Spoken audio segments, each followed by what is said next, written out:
옛날에 아주 멋진 궁전 뒤에 아름다운 정원이 있었어요. 그 정원 한가운데엔 황금 사과가 열리는 나무가 딱 한 그루 있었죠.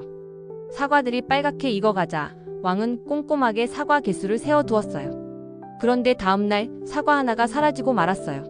깜짝 놀란 왕은 아들들 중 한 명씩 돌아가며 매일 밤 나무 아래 보초를 세우기로 했죠.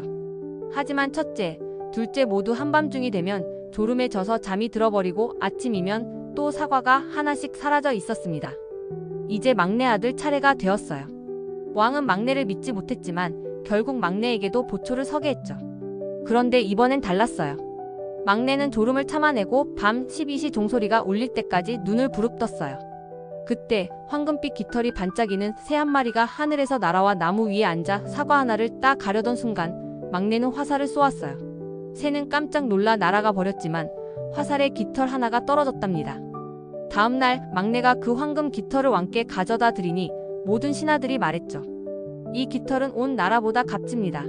왕은 욕심이 생겨난 깃털만이 아니라 저 황금새 자체를 가져야겠다 선언합니다. 세 아들 중 첫째가 황금새를 찾아 길을 떠났어요. 길을 가다 여우를 만났는데 여우가 말했죠. 저를 해치지 않으시면 좋은 충고를 드릴게요. 저녁에 마을에 도착하면 사람들이 북적이는 환한 여인숙 말고 꼭 허름한 여인숙에 가서 주무세요.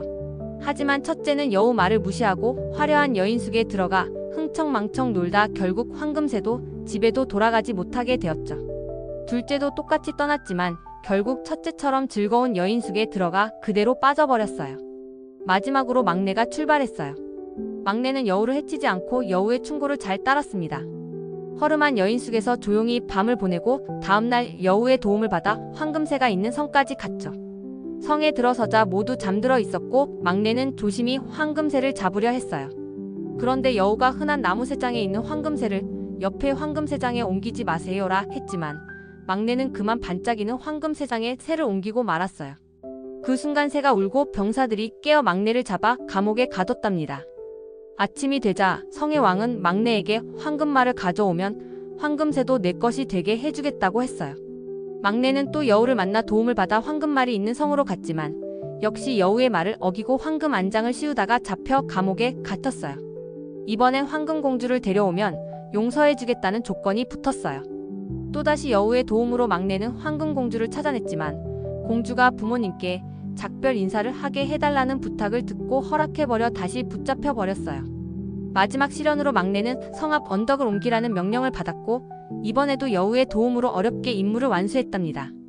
이렇게 막내는 차례로 황금공주, 황금말, 황금새를 모두 얻게 되었죠.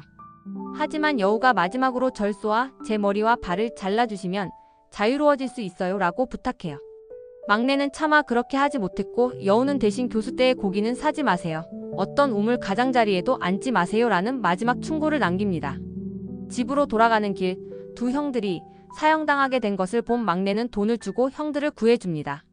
그런데 형들이 막내를 우물 속에 밀어버리고 황금새와 황금말, 황금공주를 모두 차지하려고 했어요.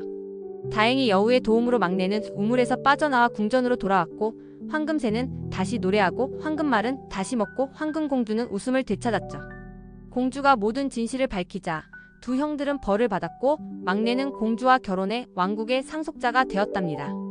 마지막으로 여우가 다시 나타나 이제 제 소원을 들어주세요 하며 막내에게 자신을 쏘라고 부탁했어요.